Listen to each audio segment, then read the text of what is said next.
Je suis rentré plus tôt pour surprendre mon mari avec son plat préféré, des lasagnes maison, mais à la place, je l'ai surpris au téléphone avec sa mère en train de dire qu'il regrettait de m'avoir épousée parce que j'étais ennuyeuse et comme un poisson mort au lit. Avant de commencer, je vous demande de vous abonner à cette chaîne. C'est gratuit. Merci beaucoup. Moi, 35 ans, je suis marié à mon mari, 37 ans, depuis 12 ans. Nous avons 2 enfants, notre fils Ben, 8 ans, et notre fille Lily, 5 ans. Mon mari a aussi une fille, Emily, 16 ans, de son premier mariage, qui vit principalement avec sa mère mais vient régulièrement chez nous. Pour situer le contexte, notre mariage a toujours semblé stable, même si un peu routinier. Je n'ai jamais pensé que la routine était une mauvaise chose. On travaille tous les deux, on élève les enfants, et on essaie d'avoir des soirées en amoureux quand on peut. Hier, j'ai voulu lui faire une surprise en préparant son plat préféré. Il m'avait parlé d'une semaine stressante au travail, et je voulais lui faire plaisir.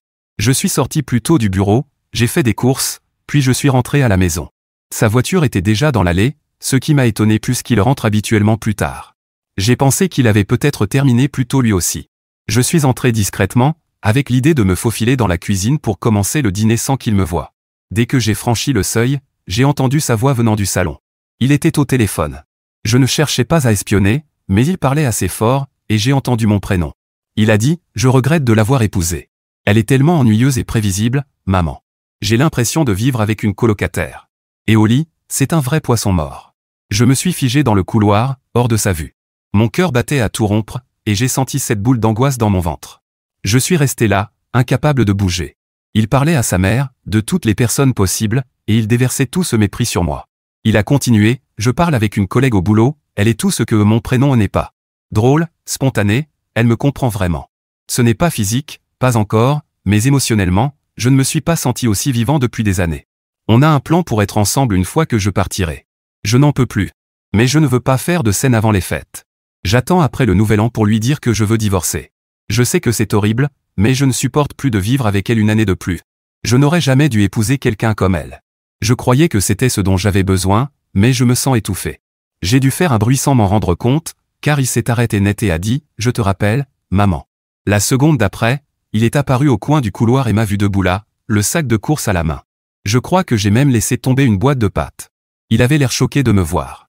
J'ai simplement demandé d'une voix calme « C'est vraiment ce que tu ressens à mon sujet ?» Il est devenu écarlate et a commencé à bégayer « Qu'est-ce que tu fais à la maison ?»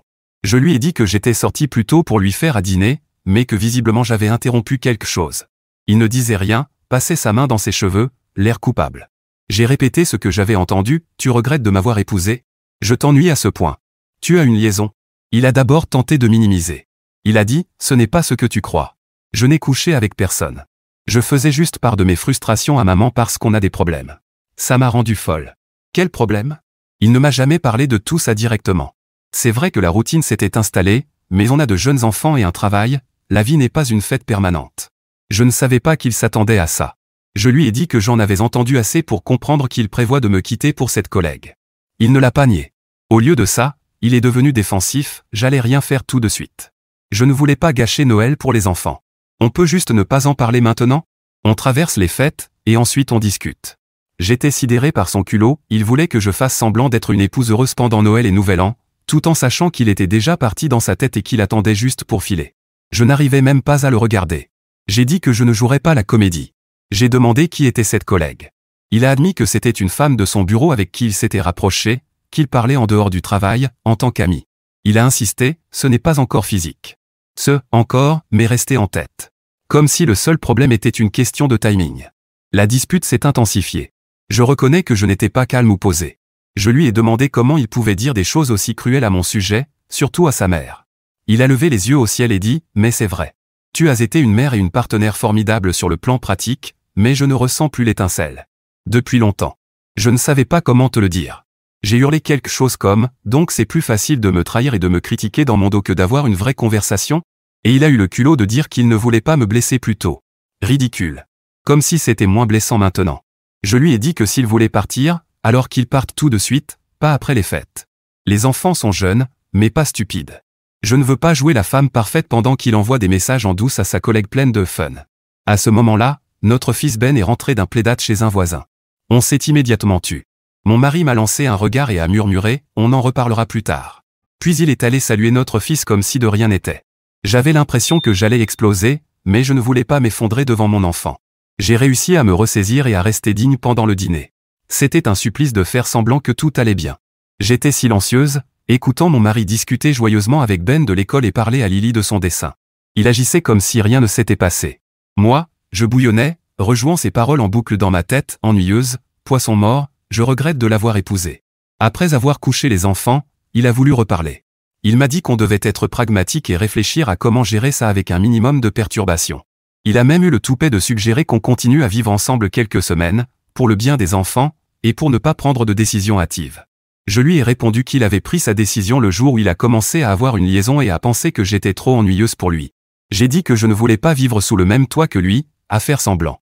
J'ai demandé si sa précieuse collègue savait qu'ils reportaient leur grande romance jusqu'après les fêtes. Il s'est énervé et a dit « Il n'y a pas de grande romance, on a juste des sentiments. » Je ne voulais pas que ça arrive, d'accord? J'ai essayé de résister, mais je suis malheureux avec nous. Il continuait à se justifier, disant qu'il se sentait seul et incompris, que je ne voulais jamais sortir ou essayer de nouvelles choses, ce qui est quand même gonflé, vu que c'est lui qui est toujours trop fatigué pour sortir, et je ne me souviens pas de lui avoir proposé une seule activité spontanée récemment. La conversation tournait en rond, un vrai jeu de reproches. Finalement, j'en ai eu assez. Je lui ai dit de faire ses valises et de quitter la maison. Qu'il aille chez sa mère, ou chez sa maîtresse, peu importe. Mais je ne voulais pas dormir sous le même toit que lui cette nuit-là.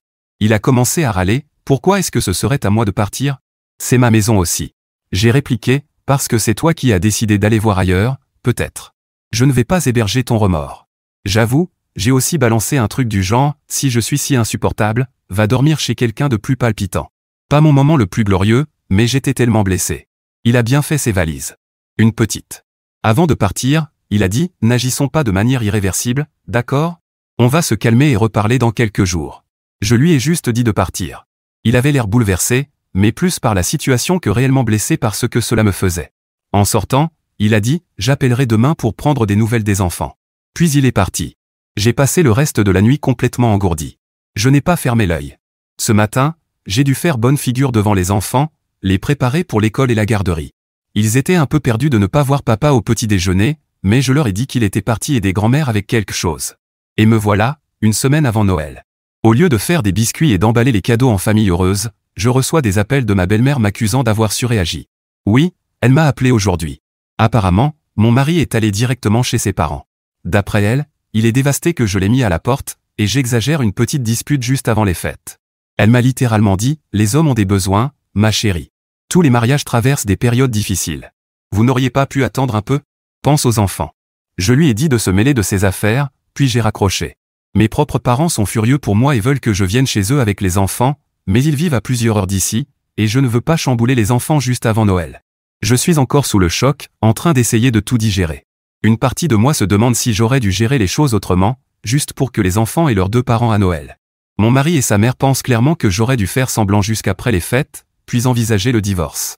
Alors, Reddit, est-ce que je suis la méchante d'avoir tout foutu en l'air juste avant Noël au lieu d'attendre? Mise à jour 1. Bonjour à tous.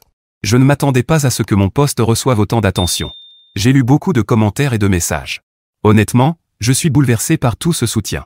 Le verdict général est que je ne suis pas la connasse pour avoir refusé de supporter ces conneries, et cette validation m'a fait beaucoup de bien. J'en avais besoin. Certains d'entre vous ont aussi donné d'excellents conseils. Désolé de ne pas pouvoir répondre à tout le monde, mais voici ce qui s'est passé depuis mon message initial. Quelques jours se sont écoulés. Nous ne sommes plus qu'à 2 jours de Noël. Depuis que j'ai mis mon mari à la porte, il est effectivement resté chez ses parents. Fidèle à sa parole, il appelle chaque jour pour parler aux enfants. Je reste strictement centré sur eux, je leur passe le téléphone pour qu'ils parlent, mais je ne lui parle qu'en cas de besoin. Le lendemain de notre dispute, il m'a envoyé un long message. Il s'excusait, en gros, de la façon dont j'avais découvert les choses, mais pas vraiment pour ce qu'il a dit. Le message disait quelque chose comme « Je suis désolé que tu aies entendu ces choses de cette manière. Je faisais juste me confier. Je n'ai jamais voulu te blesser comme ça. » Il a ensuite dit qu'il pensait toujours que ce serait mieux de rester civilisé pour les enfants, et qu'on devrait passer Noël et le Nouvel An tranquillement, puis discuter de l'avenir après. Il s'accroche encore à cette idée de faire semblant pendant les fêtes. Il a même proposé de revenir à la maison pour la veille de Noël et le matin de Noël, pour les enfants, puis de repartir pendant qu'on organise la séparation ou le divorce. En gros, il veut une sorte de trêve temporaire. Je ne lui ai rien promis. Je lui ai dit que j'avais besoin de temps pour réfléchir. En vérité, je n'ai aucune envie de faire semblant que tout va bien. Mais je n'ai pas encore dit aux enfants que quelque chose n'allait pas. Notre fils Ben est très perceptif, il sent bien qu'il y a un malaise. Il m'a demandé pourquoi papa n'était pas à la maison et pourquoi j'avais l'air triste. J'ai dit vaguement que papa et moi avions eu une grosse dispute et qu'on avait besoin d'un peu d'espace. Ben est devenu silencieux et m'a demandé si on allait divorcer. J'imagine qu'il a entendu ce mot à l'école ou à la télé. Mon cœur s'est brisé. Je lui ai dit qu'on n'avait rien décidé pour l'instant, et que quoi qu'il arrive, papa et moi l'aimions, lui et sa sœur. C'était difficile de dire ça sans pleurer. La petite Lily, heureusement, est encore trop jeune pour comprendre quoi que ce soit. Elle sait juste que papa aide mamie.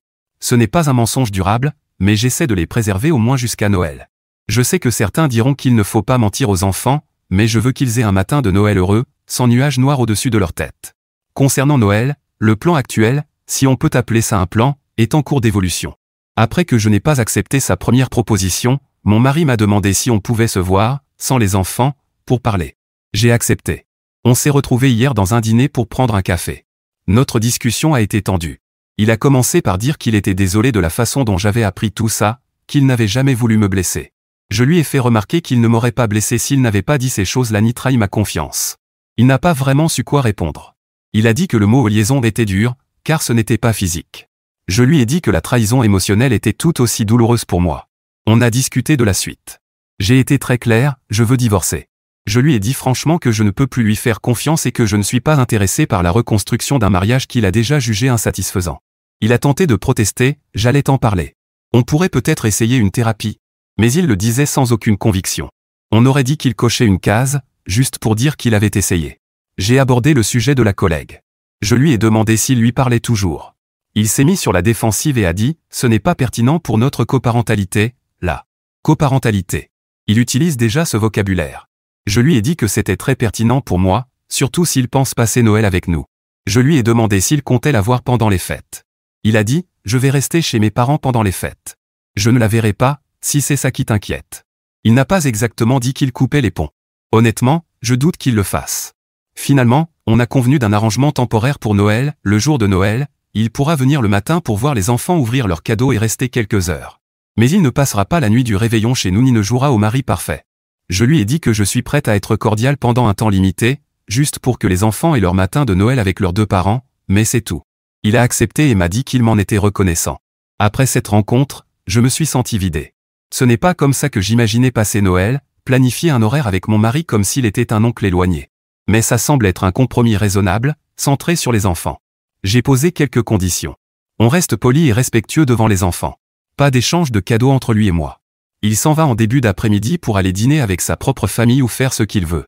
Je prévois d'emmener les enfants chez mes parents plus tard dans la journée de Noël. Ce sera mon échappatoire. Il a accepté sans protester. Il est étrangement coopératif pour tout ce qui touche aux enfants, ce qui est bien, je suppose. Mais ça me met en colère d'un autre côté, comment peut-il être attentionné pour eux, mais incapable d'être un bon partenaire pour moi? Quelques autres mises à jour en vrac. 1.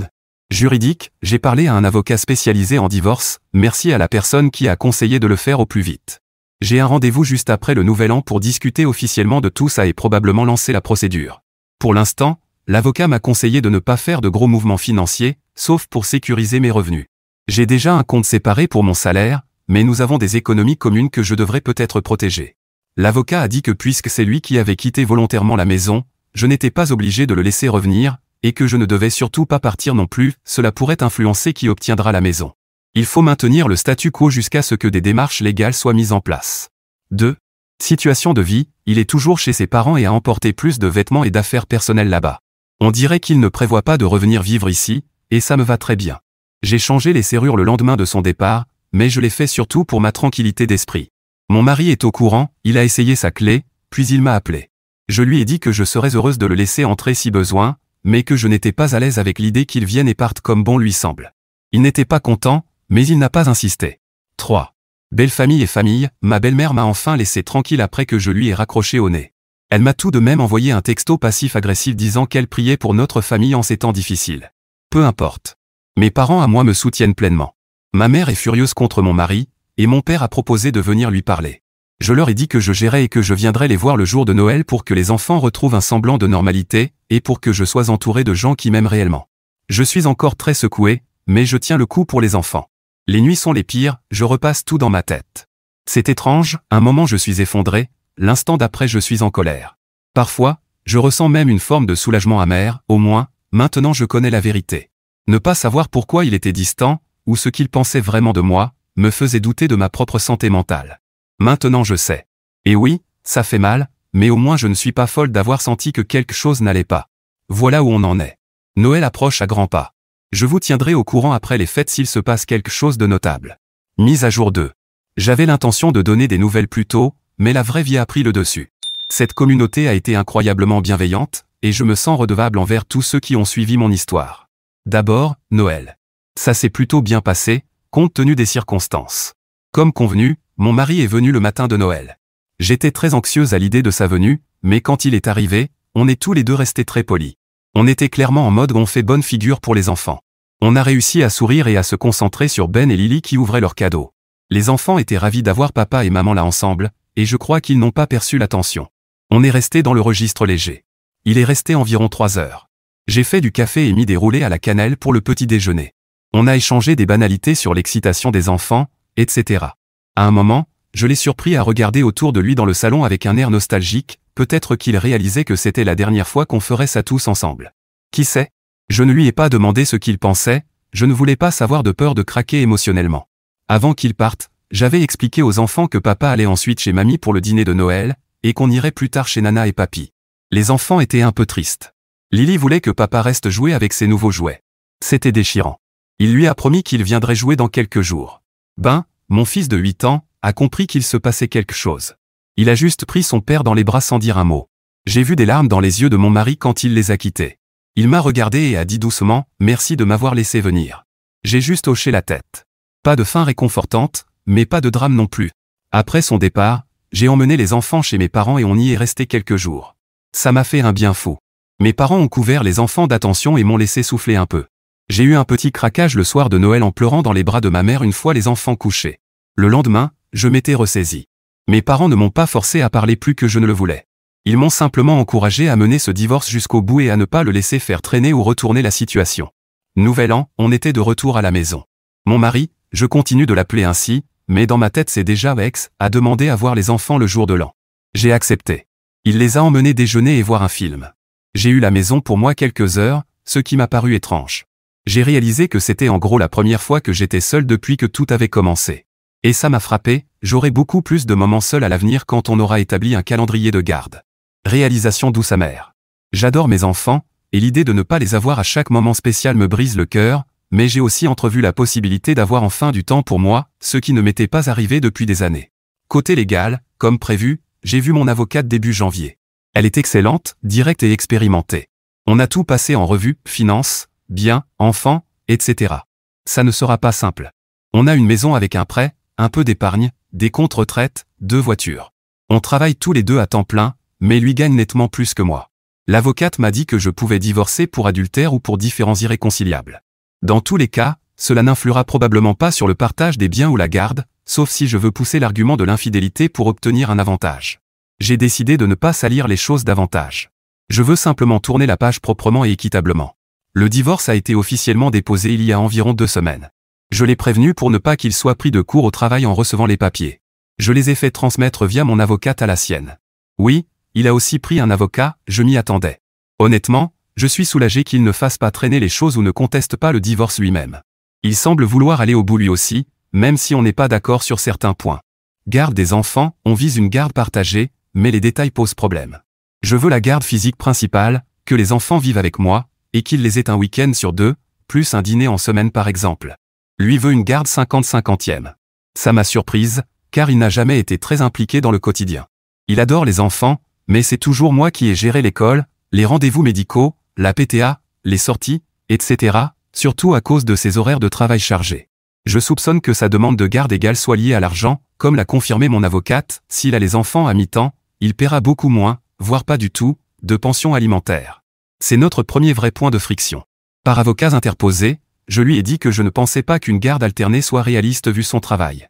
Il fait plus de 50 heures par semaine et voyage souvent. Comment va-t-il gérer les trajets école-maison? Il m'a répondu qu'on pourrait embaucher une nounou ou que ses parents pourraient aider. Ses parents. Les mêmes qui me prennent pour une sorcière. Je lui ai dit que je n'étais pas d'accord pour que nos enfants soient élevés par une nounou ou trimballés partout juste pour qu'ils puissent revendiquer du temps égal. Il a rétorqué que j'essayais de l'écarter de leur vie, ce qui est totalement faux. J'ai proposé un droit de visite très raisonnable et suis prête à faire preuve de souplesse, dans la limite du raisonnable. Mais avoir un planning officiel de garde alterné à 50-50e alors que je sais pertinemment qu'il ne pourra pas s'y tenir, c'est juste inviter le chaos dans la vie des enfants. On est encore en train de régler tout ça. Les avocats vont peut-être nous proposer une médiation pour l'accord de garde.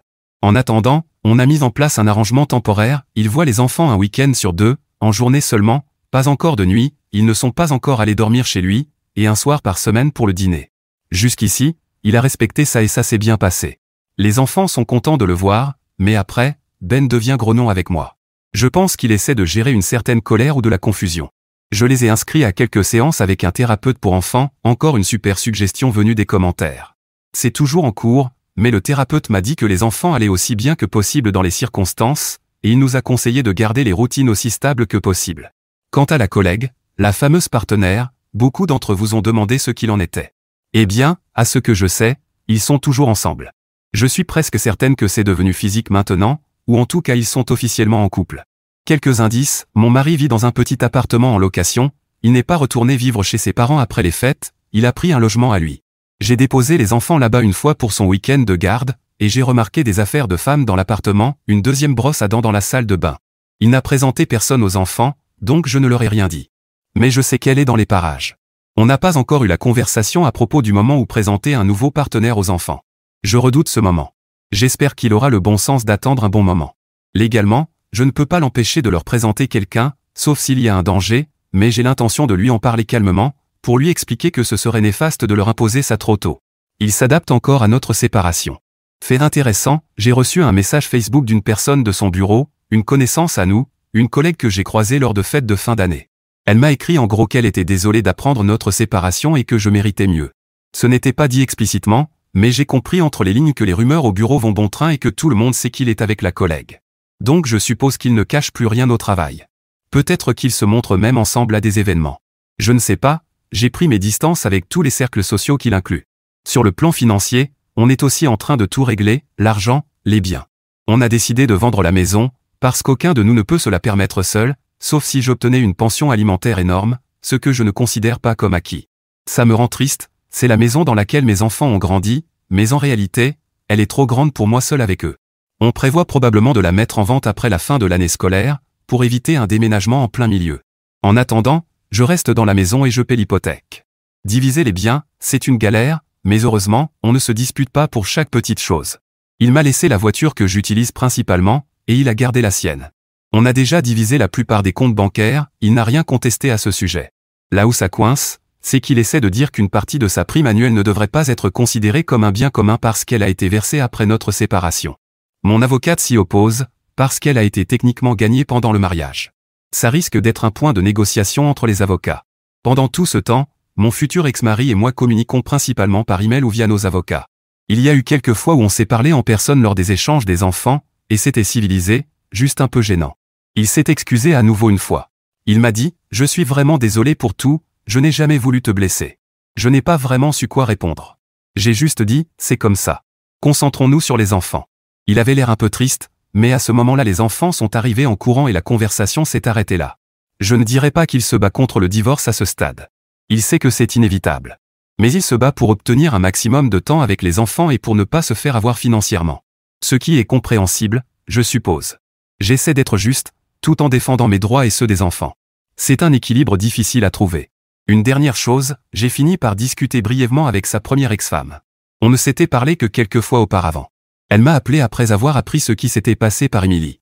À ma grande surprise, elle a été très gentille et m'a même proposé de m'aider si j'avais besoin d'infos sur son précédent divorce. J'en ai profité pour lui demander avec précaution pourquoi leur mariage s'était terminé, car je n'avais entendu que la version édulcorée de mon mari. Elle était un peu hésitante, mais m'a dit en gros qu'il avait aussi dérapé dans ce mariage. Pas de détails précis, mais j'ai compris qu'il l'avait trompé aussi, ou au moins qu'il avait été infidèle émotionnellement. Elle ne semblait pas amère, elle est remariée et heureuse, mais elle m'a dit une phrase qui m'a marqué, « Il court toujours après l'herbe plus verte ».